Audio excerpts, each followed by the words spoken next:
व्यासपीठावरील सर्व मान्यवर आणि जमलेल्या माझ्या तमाम हिंदू बांधवांनो, भगिनींनो आणि मातांनो, अजून निवडणुका जाहीर झालेल्या नाहीत आणि आजची सभा ही निवडणुकीची सभा म्हणून काय लावलेली नाही. हा माझा कुटुंब संवाद आहे.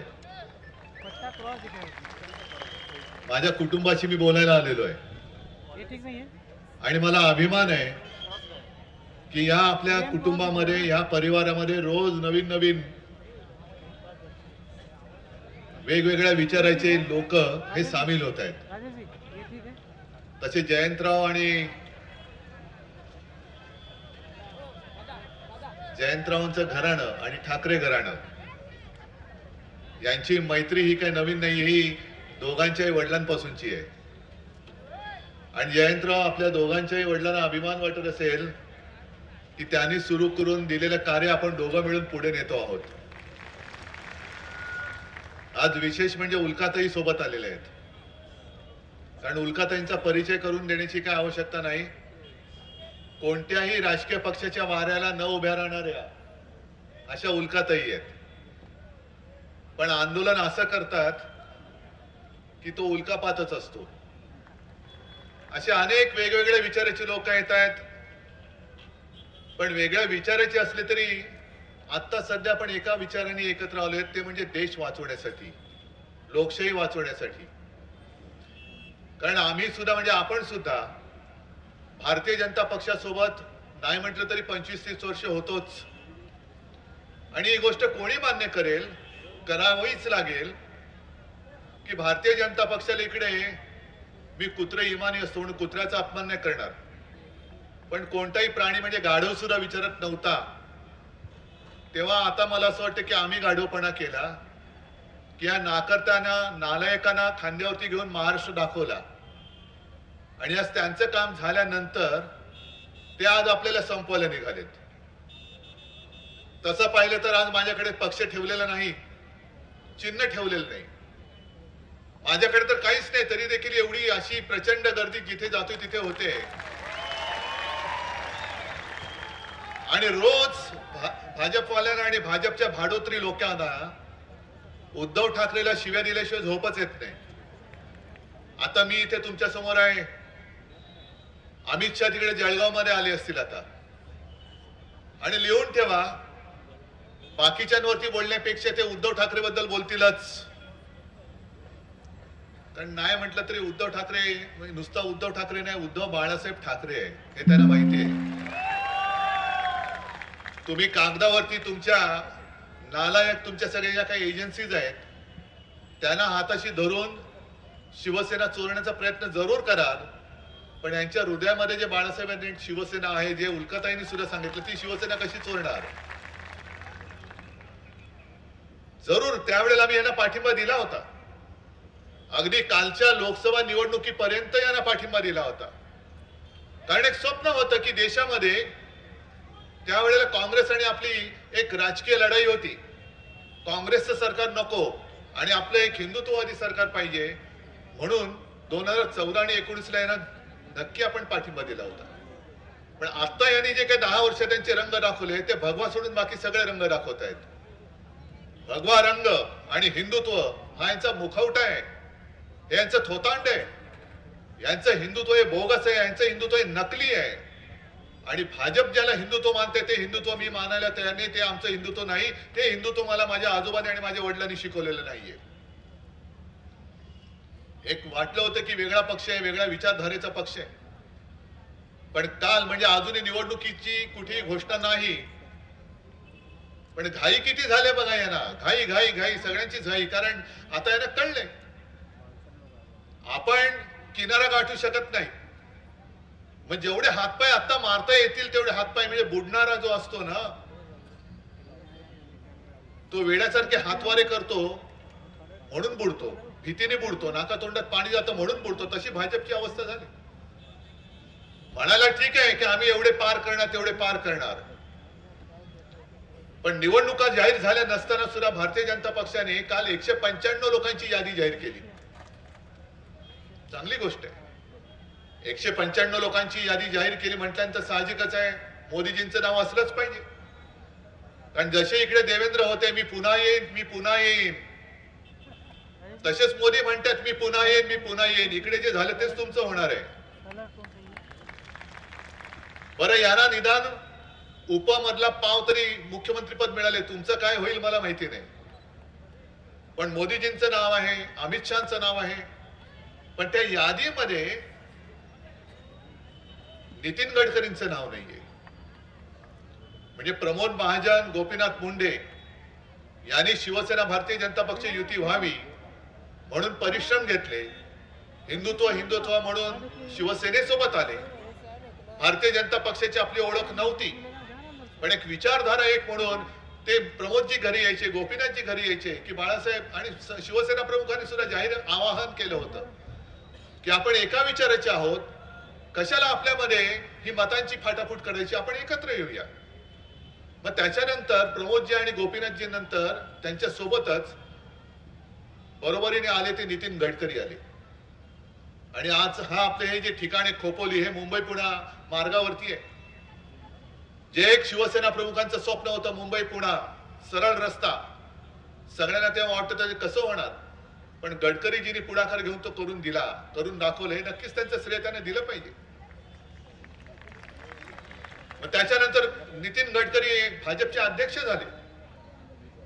दुसऱ्या वेळेला सुद्धा ते अध्यक्ष व्हायला काही हरकत नव्हती, पण आपल्याला प्रतिस्पर्धी निर्माण होतोय म्हटल्याबरोबर त्यांचे पंख छाटले आणि त्यांचं अध्यक्षपद काढून घेतलं. आज आम्हाला असं वाटलं होतं की पहिल्या यादीमध्ये या महाराष्ट्राच्या एका तडफदार खासदाराची, मंत्र्याची त्या यादीमध्ये एक नोंद होईल, त्या यादीत पहिल्या यादीत गडकरींचं नाव येईल, पण गडकरींचं नाव नाही आलं. मोदींच्या बरोबर नाव आलं ते ज्याच्यावरती भारतीय जनता पक्षाने बेहिशोबी संपत्ती जमा केले म्हणून बेछूट आरोप केले गेले, त्या कृपाशंकर सिंगचं नाव आलं. गडकरींसारखी लोक कशासाठी खस्ता खाल्ल्या? अरे तुमच्यापेक्षा कृपाशंकर सिंगला जर पहिल्या यादीमध्ये मान मिळत असेल, स्थान मिळत असेल, तर गडकरी सारख्या निष्ठावंत कार्यकर्त्यांनी ज्यांनी रक्त आटवून महाराष्ट्रामध्ये भाजपा उभी केली, त्या कार्यकर्त्यांनी जायचं कुठे? म्हणून मी दर वेळेला जे सांगतो ते आता बाहेर यायला लागलेले. हे सगळे जे डोक्यावरती त्यांनी बसवले, हा इथला गद्दार सुद्धा तुम्ही घेतला, अरे घ्या ना गद्दार घ्या. पण महाराष्ट्राची जी शेती आहे ती आमची आहे. आम्ही मेहनतीने जे पीक काढलं होतं ते पीक तुम्ही वरती कापून न्याल, पण या महाराष्ट्राची जमीन नांगरून पुन्हा नव्याने बीज रोवून त्याला सुद्धा अंकुर फोडण्याची जबाबदारी आणि तेवढी धमक आमच्या मनगटात आहे. आणि एका अर्थी झालं ते बरं झालं. मला आज सुद्धा काही जण म्हणतात की उद्धवजी हे सगळे फुटत होते तुम्हाला कळत नव्हतं का? म्हटलं कळत होतं, मग थांबवलं का नाही? म्हटलं काय केलं असतं मी थांबवून? मला माहिती होती माणसं विकली गेलेली आहेत. जी तुम्ही आता घोषणा दिली 50 ओके एकदम ओके, 50 आकडा मला माहिती नव्हता, पण ही विकलेली माणसं आहेत, सडलेली नाचलेल्या मनाची माणसं आहेत. ही यांची आता मनामध्ये निष्ठा राहिलेली नाहीये. ही अशी गद्दारी माझ्या शिवसेनेमध्ये जर मी ठेवली तर आपण जे म्हणतो ना कोकणामध्ये की आंब्याच्या पेटीमध्ये एक जरी नासका आंबा असला तरी अख्खी पेटी तो नासून टाकतो. मला नासका आंबा नको, गेट आउट, फेकून दिले मी नासके आंबे, घेऊन जा. भाजपच्या आडीमध्ये टाकले, सगळे भाजप नासून टाकतात आता, सगळा भाजप. पण मला मी जे म्हणतो ना, मला खरोखर भारतीय जनता पक्षातल्या त्या निष्ठावंत कार्यकर्त्यांची दया येते. आज सुद्धा इकडे आले असतील किंवा चॅनल मध्ये ते बघत असतील, मुद्दामून बघा, मुद्दामून ऐका, काय झाले तुमच्या पक्षाची हालत. महाराष्ट्रामध्ये भाजपचं नेतृत्व कोण आहे? कोणीच नाही. सगळ्यांची पंख कापून टाकलेले. ज्यांची ज्यांची भीती मोदी आणि शहाना वाटते त्यांचं नेतृत्व हे खतम करून टाकतंय. बरे एवढे हे नालायक लोक आहेत की त्या काळामध्ये जेव्हा अटलजी पंतप्रधान होते, एक दिवस तुम्हाला सगळ्यांना माहिती आहे अडवाणीजी आले होते आणि अडवाणीजींनी बाळासाहेबांना सांगितलं की बाळासाहेब मुझे आपसे कुछ बात करनी है. मग मी होतो, प्रमोदजी होते, आम्ही दोघं तिघं बाहेर गेलो खोलीच्या बाहेर आणि अडवाणी साहेब आणि आपले साहेब हे दोघं बोलत होते. नंतर बाळासाहेबांनी जाहीर सभेत सांगितलं, अडवाणी साहेबांनी आपल्या बाळासाहेबांना विचारलं की बाळासाहेब ये मोदी के बारे में आपका क्या ख्याल है? तो क्यों? तो नाही, म्हणजे त्यांचं तेव्हा असं चाललं होतं की वाजपेयी मोदींना तेव्हा ते गुजरातचे मुख्यमंत्री होते, केराच्या टोपलीत टाकायला निघाले होते. राजधर्म का पालन करना होगा, राजधर्म. आणि तेव्हा बाळासाहेबांनी सांगितलं होतं की ऐसी गलती मत करना, मोदी गया तो गुजरात गया. तेव्हा बाळासाहेबांनी जर त्यांची बाजू घेतली नसती तर नरेंद्र मोदी नाव देशाला कळलंच नसतं. तेव्हाच बरोबर वाजपेयी माणूस मला वाटतं हुशार होते, त्यांना कळत होतं की कोण योग्य कोण अयोग्य. ते त्याच वेळेला मोदींना केराच्या टोपलीत टाकत होते.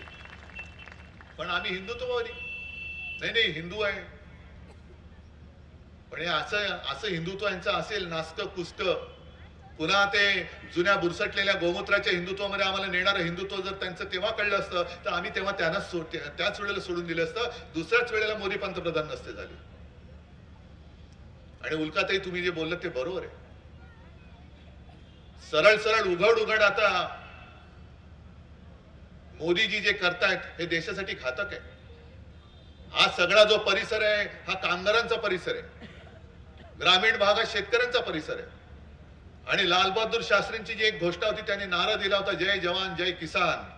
तसाच बाळासाहेबांनी सांगितलं होतं की जय जवान जय किसान बरोबर जय कामगार सुद्धा असला पाहिजे. कारण जसं जवान देशाचं रक्षण करतो, किसान देशाला अन्न पुरवतो, तसंच कामगार हा औद्योगिक सगळं काम करून देशाची अर्थव्यवस्था सांभाळतो. पण हा सगळा पट्टा किती इकडे उद्योग सुरू होते, नवीन किती उद्योग आले, आणि जे उद्योग होते त्यातले सुरू किती आहेत हे तुम्ही मला सांगा. मग आता 10 वर्षानंतर हे जे सांगतायत की आता देश आम्ही समर्थ करणार, देश आम्ही स्वावलंबी करणार, मग 10 वर्ष काय गवत उपटत बसला होता तुम्ही? काय करत होता? 10 वर्ष तुम्ही पंतप्रधान होता. या 10 वर्षामध्ये आम्हाला असं वाटलं होतं, कारण आम्ही तुम्हाला पाठिंबा दिला होता की एक बलवान देश संपूर्ण जगासमोर तुम्ही दाखवाल की हा आमचा हिंदुस्थान आहे, हा आमच्या या देशातला हिंदू आहे. तो नुसता हिंदू आणि मुस्लिम याच्यामध्ये आगीलावर फिरत नाही. आमचं हिंदुत्व हे घरातली चूल पेटवणारं हिंदुत्व आणि भाजपचं हिंदुत्व हे घर पेटवणारं हिंदुत्व आहे. पण आता हे विश्वगुरु तिकडे बसल्यानंतर यांनी मध्ये नवीन टोम काढली, हिंदू आक्रोश, हिंदू जन आक्रोश मोर्चा. अरे हिंदू जन आक्रोश कुठे हिंदू संकटामध्ये? आणि जर तुम्ही 10 वर्ष तिकडे भोगल्यानंतर जर हिंदू तुमच्या राज्यामध्ये संकटात येत असाल तर तुम्ही नालायक आहात. तुम्ही तुमच्या देशात संपूर्ण सत्ता मिळाल्यानंतर सुद्धा हिंदूंचं रक्षण करत नाही, हिंदूंना आक्रोश करावा लागतोय, हे तुमचा अपयश आहे. पण आज जिथे जातोय तिकडे आक्रोश आहे. तिकडे उत्तरेतला शेतकरी रस्त्यावरती उतरलेला आहे. कामगारांमध्ये सुद्धा तो कंत्राटी कामगारांचा कायदा यांनी आणलेला आहे. म्हणजे ह्याला मी पुन्हा येईन, पण कामगाराला माहित नाही मी आज घरी गेल्यानंतर पुन्हा आलो तर मला इकडे नोकरी मिळणार आहे की नाही हे कामगाराला माहित नाही. पण मोदीजी म्हणतात मी पुन्हा येईन. हे तुम्हाला पटतंय? म्हणजे तुमच्या भवितव्याची कोणी गॅरंटी घेत नाही. तुमच्या भवितव्याची गॅरंटी नाही. तुम्हाला काम मिळेल न मिळेल तुम्ही मला आणि तुमचं जीवन बघा काय ते. मला निवडून द्या, मग बाकी खड्ड्यात गेला तरी चालेल. निवडणूक आल्यानंतर सबका साथ आणि निवडून दिल्यानंतर फक्त त्यांच्या मित्राचा विकास, अडाणीचा विकास, बाकी देश गेला खड्ड्यात. अडाणीला काय बोलायचं नाही, आम्हाला काय बोलायचं नाही. ही अशी नतद्रष्ट वृत्ती, ही मी मगाशी सुद्धा बोललो की केवळ राज्यात नव्हे तर देशामध्ये ह्यांना गाडून टाकलं पाहिजे. ही नतद्रष्ट वृत्ती आहे, ही देशाला घातक वृत्ती आहे. अरे ज्यांनी तुमच्यावरती उपकार केले त्याला तुम्ही संपवायला निघालात. काँग्रेस मुक्त भारत नाही करू शकत, कोणी कोणाला मुक्त करू शकत नाही. ही जनता आहे ती ठरवेल काँग्रेस हवी की नको, शिवसेना हवी की नको, उद्धव ठाकरे हवा की नको, ही माझी मायबाप जनता ठरवेल. मोदीजी तुम्ही ठरवू शकत नाही. तुमच्या किती पिढ्या उतरल्या भाजपच्या, किती कुळं उतरली तरी तुम्ही उद्धव ठाकरे संपवू शकत नाही. जोपर्यंत हे माझ्यासोबत आहे तोपर्यंत कोणी मला काही करू शकणार नाही. आणि मी काय गुन्हा केला? 2.5 वर्ष जे काही मी मुख्यमंत्री होतो, महाविकास आघाडीचं सरकार मी चालवलं. कोणी न मागता मी शेतकऱ्यांची कर्जमुक्ती केली, हा माझा गुन्हा झाला. कोरोनामध्ये मी माझ्या कुटुंबासारखं माझं राज्य सांभाळलं. तुम्ही सुद्धा मी जे सांगत होतो तुम्ही ऐकत होतात. आणि जे मोदींना जमलं नाही ते महाराष्ट्राने करून दाखवलं, हा उद्धव ठाकरेचा गुन्हा आहे. तिकडे चीननी 15 दिवसात ते फील्ड हॉस्पिटल उभारलं होतं. माझ्या महाराष्ट्राने 17 दिवसामध्ये मुंबईमध्ये बीकेसी फील्ड हॉस्पिटल उभं करून दाखवलं होतं. हा उद्धव ठाकरेचा गुन्हा आहे. पण आपलं सरकार गद्दारी करून पाडलं. आणि पाडल्यानंतर पहिला निर्णय काय घेतला असेल ते पहिलं फील्ड हॉस्पिटल उडवून टाकलं आणि बुलेट ट्रेनच्या घशामध्ये तो मुंबईचा जो बीकेसीचा भूभाग आहे तो पहिल्यांदा त्यांच्या घशात घातला. आज सुद्धा इकडे उद्योगधंदे किती काय चालू असेल तुम्हाला सुद्धा तुम्ही कुठे काम करत असाल कोणी विचारायला येत नाही. पण मगाशी जे मी सांगत होतो की मोदीजी एक घातक प्रकार करतायत, कळत असेल किंवा नकळत असेल, तो म्हणजे गुजरात विरुद्ध संपूर्ण देश अशी ती एक भिंत घालतायत गुजरात आणि आपल्या देशामध्ये. का भिंत बांधताय? का तुम्ही हे पाप करताय? गुजरात सुद्धा आमचा आहे. गुजराती माता भगिनी बांधव इकडे जे पिढ्यानपिढ्या राहतात ते आमचे आहेत. आमच्या सोबत ते साखरेमध्ये जसं दुधामध्ये साखर विरघळून जावी तशी ते विरघळून गेलेले आहेत. का तुम्ही हे पाप करतात? आमच्यामध्ये हे मतभेद का करताय? महाराष्ट्रामध्ये जे उद्योग धंदे दिमाखाने चालू होते आणि चालतायत ते तुम्ही गुजरातला घेऊन जाताय. काल परवाची बातमी आहे की जे 3 सेमीकंडक्टरचे उद्योग ह्या देशात येणार होते, येत आहेत, येणार होते नाही येत आहेत, त्यातले 3 पैकी 2 ह्या मोदीजींनी गुजरातमध्ये ते घेऊन गेले. का बाकी महाराष्ट्र नाहीये, उत्तर प्रदेश नाहीये, बिहार नाहीये, छत्तीसगड नाही, केरळ नाही, कर्नाटक नाही, एक आसामला दिला आणि 2 गुजरातला घेऊन गेले. जवळपास 80,000 ते 1,00,000 लोकांना नोकऱ्या मिळणारे हे उद्योग हे मोदीजी गुजरातला घेऊन गेले. महाराष्ट्राने काय तुमचं घोडं मारले? निवडणुकीमध्ये मी म्हटलं तसं की फक्त सगळ्यांची मतं तुम्हाला पाहिजेत आणि विकास करण्याची वेळ येते तेव्हा तुम्ही तुमच्या मित्रांची विकास करता आणि गुजरातमध्ये सगळे घेऊन जाता. गुजरातला तुम्ही बलवान करा, गुजरात बलवान झालाच पाहिजे. माझ्या देशातली सगळी राज्य ही मजबूत झालीच पाहिजे. म्हणूनच आम्ही तिला भारत माता म्हणतो.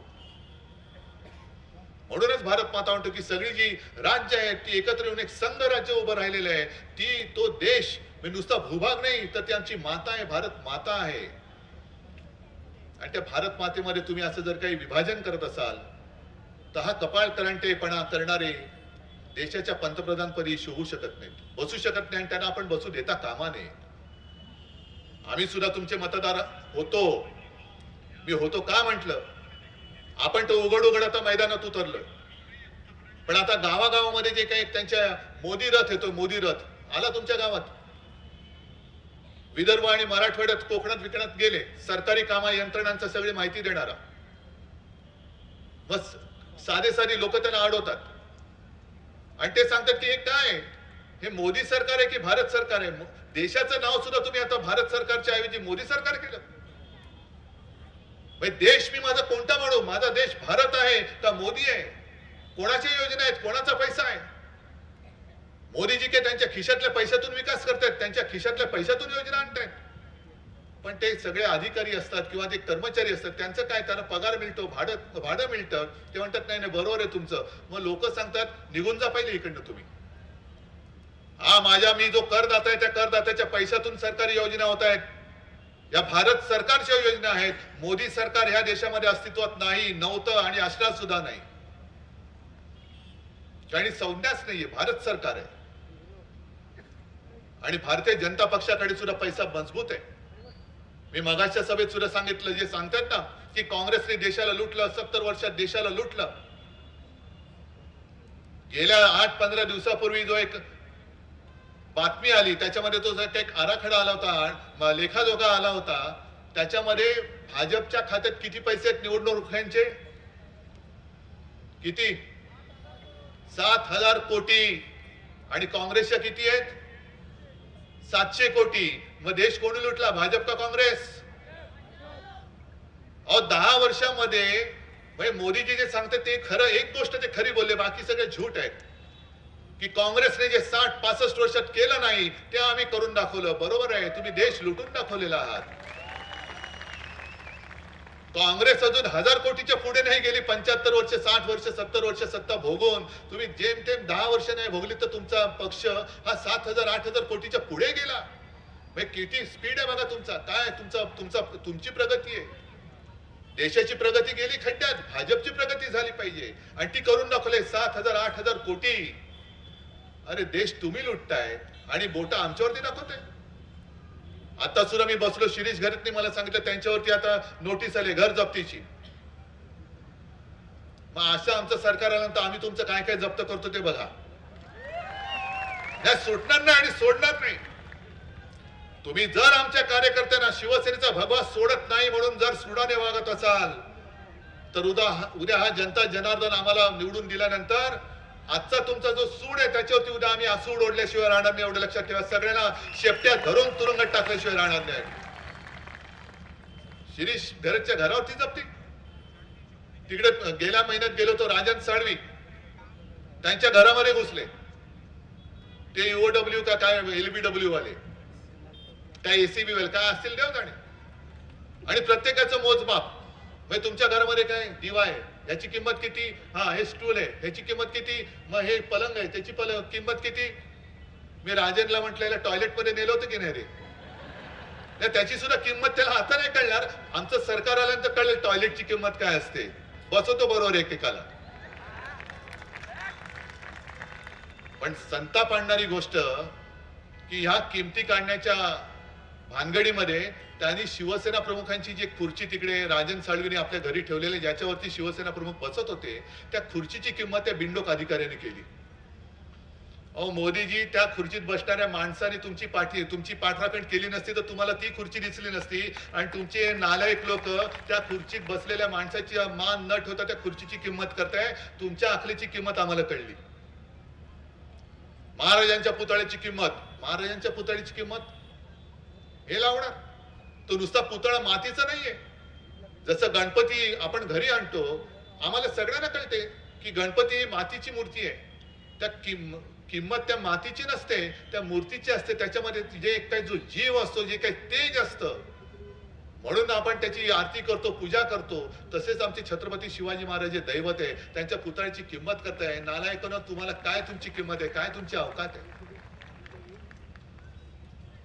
आणि आता तर एक सपाट आवलेलं आहे. नामांतर सगळी करायची सगळ्यांची नावं बदलायची आणि गॅरंटी द्यायची. गॅरंटी कसली.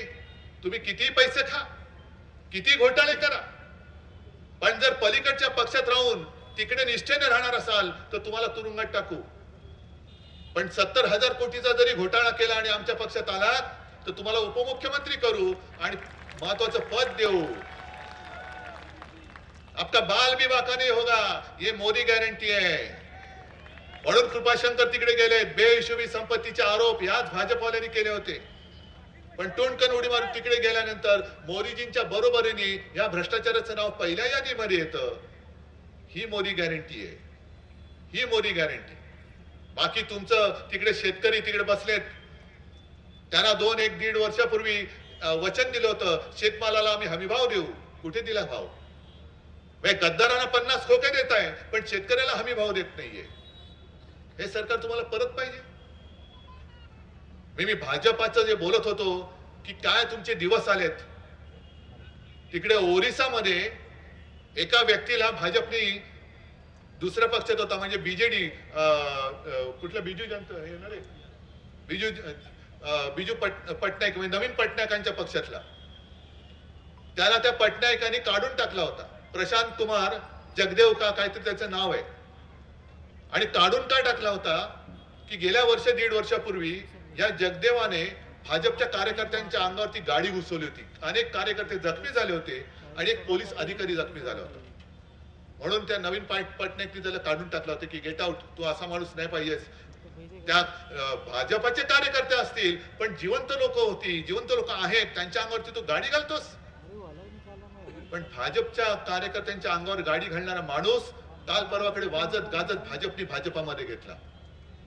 कुठे भाजपचे कार्यकर्ते मेले तरी चालतील पण मी पंतप्रधान झालो पाहिजे. मला तेच सांगायचं भाजपच्या कार्यकर्त्यांना तुम्ही विचार करा. तुमच्या कुटुंबियांना विचारा की ज्या पक्षाचा नेता आपल्या कार्यकर्त्याची काळजी घेऊ शकत नाही. कार्यकर्ता मेला तरी चालेल पण त्याच्या चितेवरती माझी पंतप्रधान पदाची खुर्ची बसली पाहिजे असा विचार करणार माणूस. त्याच्यासाठी तुम्ही आणखीन रक्त आटवणारा. कुटुंबावरती निखारे ठेवून तुम्ही भाजपचं काम करतात पण ज्यांच्यासाठी काम करतात त्यांना तुमची जर का किंमत नसेल तरी सुद्धा तुम्ही त्यांचं काम करणार आहात का. एक ते दार्जिलिंगचे एक आमदार आहेत भाजपचे नीरज झिंबा का असं काहीतरी त्यांचं नाव आहे. त्यांनी मोदीजींना रक्तानी पत्र लिहिले. का रक्तानी पत्र लिहिलं की 2014 का त्या सुमारास मोदीजींनी तिथल्या गुरख्यांना सगळ्यांना काहीतरी एक आश्वासन दिलं होतं मी अमुक अमुक करेन. 10 वर्ष झाली काही केलेलं नाही. शेवटी त्या नीरज झिम्बानी त्यानं पत्र लिहिलं, रक्तानी पत्र लिहिलं की मोदीजी तुम्ही आम्हाला आश्वासन दिलं होतं म्हणून आम्ही तुमच्या सोबत आलो, म्हणून लोकांनी तुम्हाला मतं दिली, आता काय तोंडाने मी लोकांसमोर जाऊ सांगा तुम्ही मला. म्हणजे काही कोणाची काही किंमत ठेवायची नाहीये, कोणाला काय आपण सांगतोय तरी नाही, पण फक्त भ्रष्टाचार करा आणि भाजपात या, कुछ नाही होगा ही मोदी गॅरंटी आहे. आणि म्हणून मला आता तुम्हाला एकच प्रश्न विचारायचा आहे की लढाई मी लढतोय, तुम्ही सगळेजण सोबत आहात, उल्काताई तुम्ही आलात, जयंतराव तुम्ही आहात, सगळे अख्खी इंडिया आघाडी सोबत आहे. ही लढाई उद्धव ठाकरेसाठी लढत नाहीये, ही लढाई मी तुमच्यासाठी लढतोय, तुमच्या मुलाबाळांसाठी लढतोय. आज तर आपलं नशीब आहे की आपल्याला स्वातंत्र्य मिळवण्यासाठी संग्राम करावा लागला नाही. त्यावेळेला याच परिसरातले भाई कोतवाल होते, असे कितीतरी लोक, वासुदेव बळवंत फडके होते, असे कितीतरी लोक ज्यांनी आपलं बलिदान दिलं म्हणून हे स्वातंत्र्य आपल्याला मिळालंय.